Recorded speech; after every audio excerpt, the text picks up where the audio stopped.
Donc bonjour à tous, bienvenue pour cette petite vidéo, on va dire à quasi la fin de la correction sur les devoirs 1. Donc bon, les résultats je les montrerai une fois que j'aurai bien tout terminé et que j'aurai tout tapé bien sûr, parce que pour l'instant c'est pas encore tapé. Juste pour vous donner un peu déjà mon retour, donc il me reste pour vous donner une idée, il me reste une dizaine de copies à corriger, donc je devrais avoir normalement fini comme je l'avais prévu, donc soit aujourd'hui, soit demain. On verra bien. Et puis bon bah si ça sort un peu du cadre, bah, ça sortira un peu du cadre, mais bon j'espère vraiment demain. Donc je voulais juste vous donner déjà mon retour concernant ce devoir, et ça sera pas très long. Donc globalement, je trouve que les élèves, enfin vous en êtes plutôt bien sortis, on va dire de manière générale. Après, niveau notes, c'est assez hétérogène. D'accord. Donc on a un peu tout type de notes, des notes qui peuvent atteindre les très basses, autour de 20, 30, jusqu'à 100. Il y en a à qui j'ai donné 100. Ou voire même pas loin de 100, hein, si c'est pas 100, c'est quelque chose de pas très loin de 100. D'accord. Donc globalement, un devoir, on va dire, pour quand même la majorité, c'est plutôt bien abordé. Sinon, après, c'est quand même très hétérogène. Il y a des élèves qui ont plutôt bien compris le cours, qui n'ont pas trop de soucis avec le cours, et des élèves qui n'ont pas du tout compris de quoi il s'agit, et qui n'ont pas du tout compris comment les choses fonctionnaient. Ce qui est un peu dommage, mais bon voilà. Donc du coup, j'aimerais revenir essentiellement sur les erreurs un peu importantes de cet exercice. Et puis peut-être réexpliquer quelques petits points très rapidement. Je vais pas m'étendre très longtemps. Comme j'ai dit, j'aimerais que cette vidéo ne dure pas très longtemps, donc gros maximum une vingtaine de minutes. Mais voilà. Donc pour l'exercice 1, essentiellement l'exercice 1, c'est l'exercice sur lequel le maximum de personnes s'est planté, malheureusement. Donc en fait, essentiellement déjà le premier problème sur lequel vous vous êtes heurté en majorité, c'est le problème de montrer que la famille est libre ou liée. Je rappelle que montrer qu'une famille est libre ou liée, il faut, donc j'ai 3 vecteurs disons, et je veux savoir si cette famille est libre ou liée. Pour savoir ça, je vais considérer alpha U plus bêta V plus gamma W égale 0. Et ma question c'est, est-ce que cela implique que alpha égale bêta égale gamma égale 0? Okay. C'est ça la grosse question qu'il faut se poser pour savoir si c'est libre, si la famille est libre ou pas. Si vous avez cette chose qui est imposée, à partir de la première condition, alors d'accord, la famille est libre. Sinon, ça veut dire qu'elle est liée. Donc par exemple pour le premier, après résolution, on se rend compte qu'on peut choisir, donc on peut par exemple choisir gamma égale 1, alpha égale, si je ne m'abuse, moins 2, et puis bêta égale moins 3. Je dis ça de souvenir par rapport au vecteur. Donc il me semble qu'on pouvait choisir ça, et ça nous donnait 0. Si on choisissait ces valeurs-là, on obtenait bien 0. Donc ça signifie que je n'ai pas l'obligation d'avoir alpha égale bêta égale gamma égale 0. Donc la famille était liée. Hein, elle n'était pas libre. Il y en a quelques-uns qui m'ont dit, bon, on est à 0 égale 0, alors c'est libre. Puisque quand vous résolvez le système d'équations, à un moment, vous avez 0 égale 0. Donc 0 égale 0, ça signifiait que pour gamma, ou pour l'une des variables en question, vous n'avez pas de condition. Donc vous pouvez choisir n'importe quelle valeur, et si vous choisissez n'importe quelle valeur, les autres égalités sont vérifiées. Donc c'est ça, avoir une famille liée, ok. Et c'est pas du tout, pour essayer de montrer que c'est libre ou pas, il y en a quelques-uns, j'ai vu, c'est très mineur comme nombre de copies qui ont fait ça, mais j'ai vu beaucoup de copies qui ont voulu faire la même chose que dans le cours et faire l'opération U plus V moins W. Si vous faites cette opération, ça ne permet ni de dire si c'est libre, ni de dire que c'est lié. Si ce truc-là est égal à 0, si on a ce truc-là qui est égal à 0, là on peut tout de suite conclure que c'est lié. Mais si par contre c'était différent de 0, je sais pas. Il se peut qu'une autre combinaison, et c'est le cas pour cet exercice, une autre combinaison de vecteurs donne 0. Donc vraiment, il ne faut pas s'arrêter à ça, il faut aller avec des nombres alpha, bêta, gamma, des lettres alpha, bêta, gamma, poser le système, le résoudre et se rendre compte qu'on pouvait choisir une des valeurs gamma égale quelque chose et donc en déduire des valeurs pour alpha et bêta, qui fassent que l'égalité est vérifiée. Ok? Donc voilà, donc ça c'est ma première remarque importante sur le devoir 1, donc vraiment cette question de liberté qui ne semble pas encore claire pour certains d'entre vous, ce qui m'a un peu étonné d'ailleurs, mais bon voilà quoi, certainement un souci sur la notion et bon bah voilà quoi. Qu'est-ce que je peux ajouter d'autre? Donc après c'est essentiellement des erreurs de calcul. Il y en a pas mal qui ont fait quelques erreurs de calcul et donc évidemment ça donnait pas les bons résultats comme attendu. Il faut faire attention à ces erreurs de signes et tout ça, prendre un peu le temps pour faire le calcul et s'assurer que tout est ok. Il y a juste une autre chose sur laquelle je voudrais revenir aussi sur cet exercice. Alors il y avait la question D sur laquelle je veux revenir. Sur la question D, il y en a beaucoup qui ont mal compris la question. La question en fait était posée de façon à ce que vous essayiez de m'écrire le vecteur I en fonction des autres. Le vecteur J en fonction de AB, BC, BE. AB, BC, AE, pardon. Et puis le vecteur K en fonction de AB, BC, AE. C'était ça la question pour la D. Et beaucoup soit n'ont pas répondu, il y en a pas quelques-uns qui ont laissé tomber l'exercice à partir de la question D, mais d'autres qui m'ont écrit des relations et qui n'ont pas à voir avec vraiment la question qui était posée. Donc la question qui était posée, c'était d'écrire I, J, K. Donc I égale à quelque chose en fonction de AB, BC, AE. J est égal à quelque chose en fonction de AB, BC, AE. K est égal à quelque chose en fonction de AB, BC, AE. Ok, donc vraiment ça, ce type d'erreur, c'est quand même un peu triste. Pour le E, beaucoup m'ont dit, bon, j'ai une famille libre, il y a 3 vecteurs, enfin, j'ai une famille libre, alors, il y en a beaucoup qui ont loupé, on va dire, les deux conditions, plutôt ça. Donc les conditions qu'il faut pour que la famille soit une base, c'était qu'il fallait que la famille soit libre, et que tout vecteur s'écrit en fonction des 3 vecteurs de la famille. Donc des vecteurs de la famille. Beaucoup se sont arrêtés à j'ai une famille libre, donc c'est une base. Beaucoup se sont arrêtés aussi sur le fait que tout vecteur s'écrit en fonction de ces vecteurs, donc c'est une base. Non, il faut vraiment avoir ces deux conditions pour pouvoir dire que c'est une base. Alors quelques-uns m'ont dit, bon j'ai une famille libre, et il y a 3 éléments dans cette famille libre, comme je travaille dans R3, c'est suffisant pour avoir une base. Bon, j'ai moyennement accepté, bon en général j'ai mis quand même les points, mais j'ai moyennement accepté cet argument parce qu'on n'a pas encore parlé de cette question de vraiment famille libre maximale quelque part, c'est ça en fait l'idée. Mais bon voilà, moi ce que j'attends c'est vraiment ces phrases-là, libre, et tout vecteur s'écrit en fonction des vecteurs de la famille. Ok? Bon. Pour le F, bon là je pense que ceux qui ont fait la question F de manière majoritaire, beaucoup n'ont pas eu de souci à faire un changement de coordonnées, donc ça je n'ai pas besoin d'y revenir. Ok, alors après j'aimerais juste faire une remarque un peu globale sans encore rentrer dans un autre exercice. Une remarque un peu globale, c'est qu'il y en a quelques-uns d'entre vous qui, pour la résolution des systèmes, n'ont pas du tout donné de détails, ils ont directement donné la solution.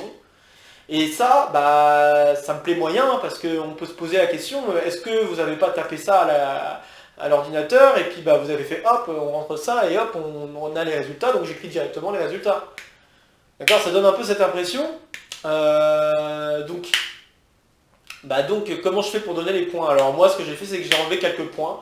Du fait qu'il n'y avait pas de détails, il y en a qui ont fait carrément des copies entières où ils donnent le système de départ et ils donnent directement les résultats. Moi ce que je veux voir c'est comment on arrive aux résultats, donc il faut me donner le cheminement et donc pas s'arrêter à j'ai juste le système et hop, tout de suite les résultats. Je veux quand même qu'on m'explique comment on a pu obtenir ces résultats, c'est pas si... voilà. Enfin il manque quelque chose, pareil, il y en a certains qui m'ont envoyé directement ce que valait I, J, K, sans même expliquer comment ils ont eu ces résultats. Donc là, voilà quoi, je ne veux pas... Il faut vraiment me détailler, c'était bien marqué de justifier la réponse à vos questions pour le devoir. Hein. C'était pas marqué, je donne juste la réponse. Hein. La justification, elle était importante. Bon, sur l'exercice 2, globalement, vous en êtes très bien sorti pour l'exercice 2. J'ai mis beaucoup de notes au-dessus de 15, voire même déjà au-dessus de 10, quasiment tout le monde presque a eu au-dessus de 10 sur cet exercice. Et au-dessus de 15, il y en a quand même une bonne majorité. Donc je pense que cet exercice n'a pas trop posé de problème. Il y a juste une petite chose que j'aimerais mentionner, c'est que si on veut montrer que deux vecteurs sont collinaires, donc si j'ai deux vecteurs comme ça, et je veux vérifier qu'ils sont collinaires, il faut penser à un calcul. Il n'y a pas besoin de dire, bon, ça égale k fois l'autre. Il y a plus rapide, je peux faire a fois d, et de l'autre côté b fois c. Et si a fois d est égal à b fois c, j'ai collinéaire. Et si c'est différent, j'ai pas collinéaire. D'accord? Donc il faut penser à ça. Ça permet d'aller un peu plus vite dans la résolution. Mais sinon les résolutions, le calcul de coordonnées, à part, sauf erreur de calcul pour certains, mais les calculs de coordonnées des points, ça s'est bien passé.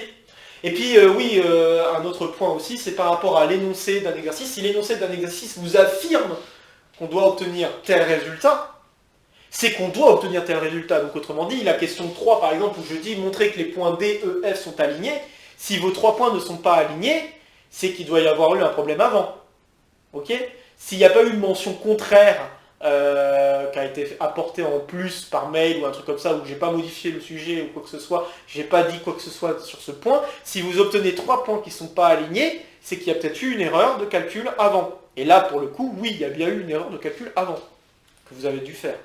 Donc vraiment, posez-vous la question, l'énoncé demande à montrer que les points soient alignés. Si vous arrivez au résultat que les points ne sont pas alignés, c'est qu'il y a eu une erreur avant. Donc essayez de la corriger si vous le voyez. Sinon, dites-le à côté de la copie, bon bah il y a peut-être une erreur, mais j'ai pas le temps de jeter un œil. Bon d'accord, ok.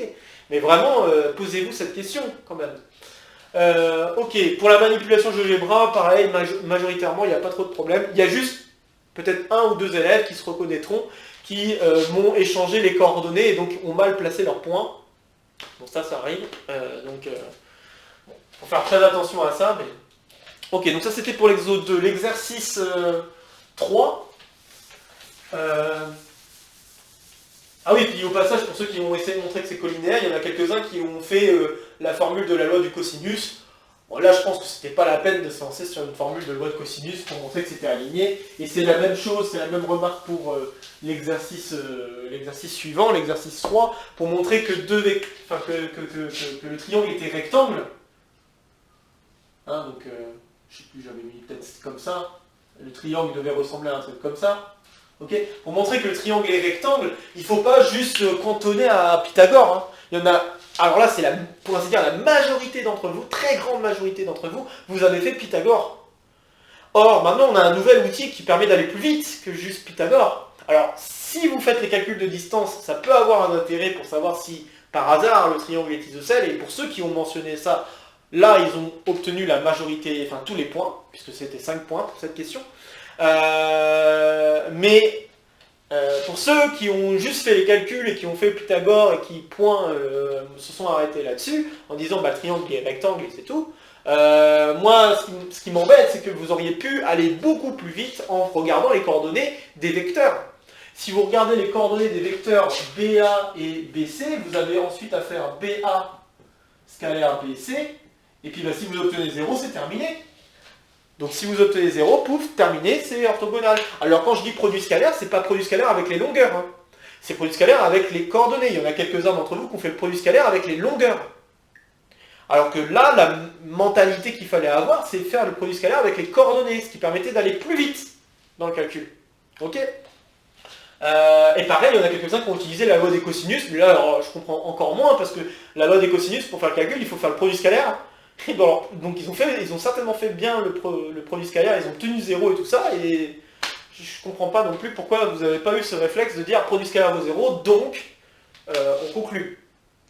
Pour, toujours sur ce même exercice 3, pour la question C, donc il fallait déterminer l'angle, il n'y avait pas de manipulation d'angle à faire, en fait l'angle était bien, donc nous avions D comme ça peut-être, C et A, je pense qu'on avait quelque chose comme ça. Et donc, bon, bah, si vous regardez les vecteurs, quand je vous demandais la valeur de l'angle DC, DA, bah, on était bien dans le bon sens de lecture de l'angle. C'est-à-dire qu'on est bien en train de lire l'angle le plus petit. Il n'y avait pas d'opération à faire en faisant 180 moins quelque chose ou 360 moins quelque chose. Il n'y avait pas besoin de faire cette opération-là, on avait directement la bonne valeur d'angle. C'était pas pour rien que j'avais fait ça, c'était exprès pour éviter de tomber sur un angle qui était dans le mauvais sens. Donc voilà, là il n'y avait pas de manipulation à faire. Ok. Pour l'exercice 4, alors pour l'exercice 4, pareil, j'étais... Bon, là, pour cet exercice, tout comme pour l'exercice 2, je pense que j'étais plutôt content de ce qui s'était passé. Juste un petit point rapide, notamment pour la question A et pour la détermination de la longueur BE. Pour la détermination de la longueur BE, il fallait penser au fait que les points sont alignés, et c'est pas rien, et d'une part, et d'autre part, je vais plutôt l'écrire comme ça. Nous avions l'égalité vectorielle, alors que je relise l'énoncé. Nous avions quoi? Nous avions l'égalité vectorielle. Donc 2BE plus 3CE égale 0. C'est une égalité vectorielle. Il est hors de question que vous me modifiez ça en enlevant les flèches. Hein. D'accord? C'est hors de question parce que ça devient faux. Là, ce qu'il fallait écrire, c'est que 2BE, c'est égal à 3 en vecteur, est égal à moins 3CE, ou 3EC, peu importe. Et puis ensuite, vous enlevez là, vous passez à la norme, et si vous passez à la norme, vous avez 2 fois la longueur de BE, est égal à 3 fois la longueur de CE. Et là, oui, d'accord, là, ça marche en termes de longueur, ok? En fait, vous avez le droit d'écrire les égalités de longueur à condition que les points sont alignés dans le bon sens. Et a priori, là, c'était pas vraiment aligné dans le bon sens. Donc, faut pas m'écrire ça égale 0, hein, ça n'a pas de sens. Ok? Donc, vraiment, faites attention aux manipulations que vous utilisez. Il y en a quelques-uns aussi d'entre vous qui ont mélangé le vecteur avec la distance. Ça aussi, c'est un piège dans lequel il ne faut pas tomber. Ok? Donc, une fois qu'on a ça, bon oui, on joue sur le fait que BE plus EC, c'est égal à 5. Et puis, là, on sait que EC, c'est 3 demi donc du coup je vais écrire qu'on a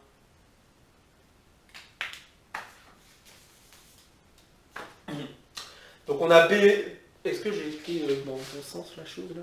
Oui, donc on a ça, et puis ensuite je vais donc avoir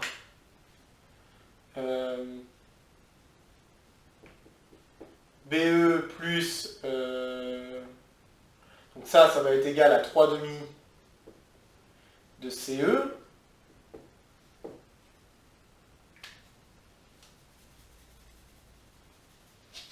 Et donc du coup, ce qu'on va obtenir, c'est que BE égale 3 demi de BE, devrais-je dire ici.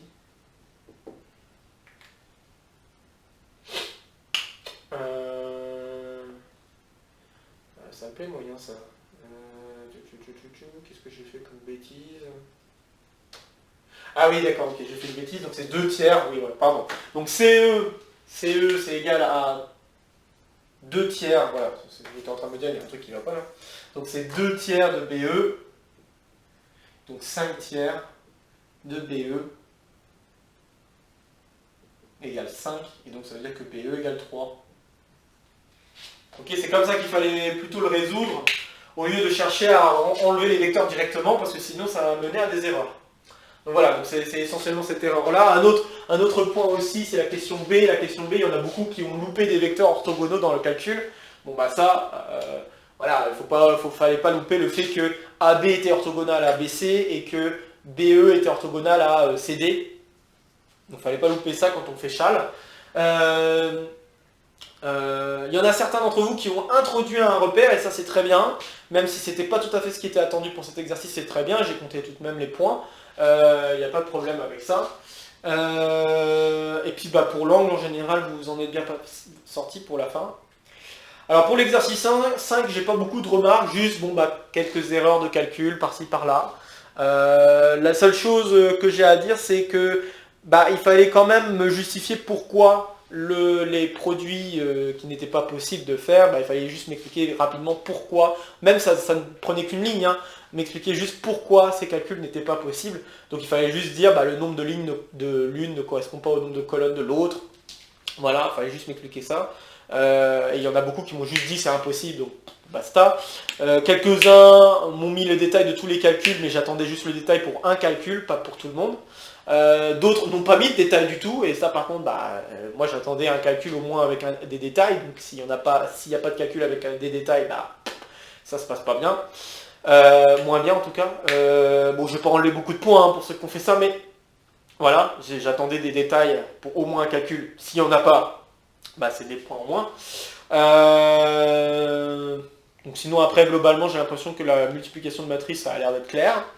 Et puis pour le bonus, pareil, hein, pour le bonus, il y en a qui ont réussi à bien s'en sortir en faisant des calculs, d'autres qui ont essayé des choses et n'ont pas réussi à arriver à la bonne chose. Alors à chaque fois, pour ces gens-là, je leur explique quelle a pu être l'erreur rapidement sur le... Enfin, en tout cas, je repère au moins une erreur dans leurs opérations. Après, il peut y en avoir eu d'autres, mais je repère au moins une erreur dans leurs opérations, mais ils ont quand même des points pour ceux qui ont essayé.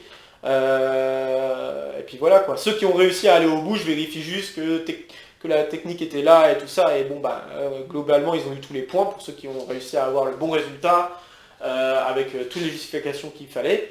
Mais pour ceux qui ont essayé, ils ont eu une bonne partie des points des fois, juste parce que je vérifiais que la technique était là. Et donc si la technique est là, ça vaut des points quoi. Donc voilà. Bon voilà, c'était mon retour sur le devoir 1. Comme ça vous permet de savoir un peu qu'est-ce qu'il faut revoir ou qu'est-ce qu'on peut revoir un petit peu plus, qu'est-ce qu'il faut peut-être remanipuler une dernière fois avant l'approche des examens. Bon, donc si tout va bien, les résultats d'examen, de devoir vont sortir aujourd'hui ou demain. Et probablement demain plus qu'aujourd'hui je pense, mais bon, en tout cas dans pas très longtemps, et plus ou moins comme j'avais prévu à la base. Le PDF du cours 7, j'espère, suivra le lundi ou le mardi. Mais j'espère que vous avez jeté un œil à ce cours avant, parce que il y en aura un petit... Même si c'est un tout petit peu, mais on aura un tout petit peu besoin pour l'examen, juste pour une question. Donc ça serait quand même bien d'y avoir jeté un œil, puis en plus d'avoir pu faire de la révision, c'est bien aussi. Donc je vous conseille quand même de jeter un œil à ce cours, même s'il n'y a pas encore le PDF qui est sorti. Et puis voilà, après j'ai pas d'autres remarques particulières. Donc en espérant avoir pu vous donner tous les outils pour pouvoir réviser au mieux ce cours pour l'examen. Et puis je pense que j'ai déjà dit comment ça va se passer l'examen et tout ça, donc j'ai pas envie de me répéter. Si vous voulez revoir les détails de ce qui va se passer en examen, regardez les vidéos précédentes, notamment de questions-réponses. Je pense qu'à ces sessions de questions-réponses, j'en parle, notamment je pense à la session questions-réponses au moment de la remise du devoir 1. Je reparle justement de comment ça se passe un peu l'examen, je crois, à ce moment-là. Mais je pense que vous pouvez retrouver assez facilement sur voire même sur la vidéo de présentation, revenez sur la vidéo de présentation où j'en reparle, donc comme ça vous redit exactement qu'est-ce qu'il en est. Donc voilà, j'ai pas envie de me répéter, mais voilà, si vous voulez avoir des informations là-dessus, jetez un œil à ces vidéos, ou alors demandez aux camarades. Voilà, j'ai pas envie trop de me répéter, j'ai répondu aussi sur le Discord pour ceux qui se sont bien recoupés sur le Discord, j'y ai répondu dans le Discord, mais sachez que toutes les informations ont déjà été dites et redites, et je pense que cette fois-ci je ne vais pas répéter. Voilà, sur ce, je vous souhaite un bon week-end, et puis je pense qu'on se retrouvera au plus tard pour l'examen. J'ai pas encore donné les heures auxquelles je serai disponible pour répondre aux questions à l'examen, parce que je veux me donner un temps de disponibilité pendant laquelle je pourrai répondre à vos questions sur l'examen en direct. Je pense que ça risque d'être dans l'après-midi. Donc quand je dis dans l'après-midi, c'est que ça risque d'être entre donc le jeudi toujours, jeudi 11, là comme ça si je vous donne une horaire, ça serait de 14h30 jusqu'à 18h. 18h étant mon gros maximum, et 18h peut-être quelques minutes s'il y en a quelques-uns qui arrivent entre temps et qui ont une ou deux questions à me poser vite fait. Mais sinon je pense que globalement je serai disponible comme ça pour ce créneau-là. Donc je serai sur Zoom directement et on pourra me rejoindre sur le lien du Zoom du cours.